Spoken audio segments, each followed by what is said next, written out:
ખોટા યુઝરનેમ અને પાસવર્ડ બનાવી ખોટી કિંમતી જામીનગીરીઓ ઉભી કરી ખોટા ઇલેક્ટ્રોનિક કૂટલેખનવાળા દસ્તાવેજો ઉભા કરી લોકોને ઠગનારને ગીર સોમનાથ ખાતેથી ઉધના પોલીસે ઝડપી પાડ્યો છે.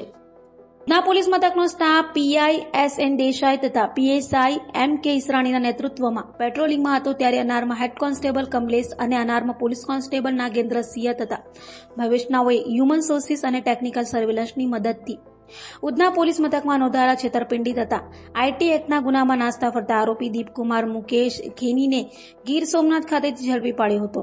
આરોપી અન્ય સાથે મળી પૂર્વ આયોજિત ગુનાહિત કાવતરું રચી પોતાનો સામાન ઇરાદો પાર પાડવા સામાન્ય નાગરિકોને રૂપિયાની લાલચ આપી નવા બેંક એકાઉન્ટો ખોલી કીટો તથા સિમ કાર્ડો મેળવી પોતાની રીતે ખોટા યુઝરનેમ અને પાસવર્ડ બનાવી ખોટી કિંમતી જામીનગીરીઓ ઉભી કરી ખોટા ઇલેક્ટ્રોનિક કૂટલેખનવાળા દસ્તાવેજો ઉભા કરી દિલ્હી ખાતે રહેતા લોકોને ઇન્ટરનેટના માધ્યમથી ગુનાના કેસમાં ફસાવવાની ધમકી આપતો હતો.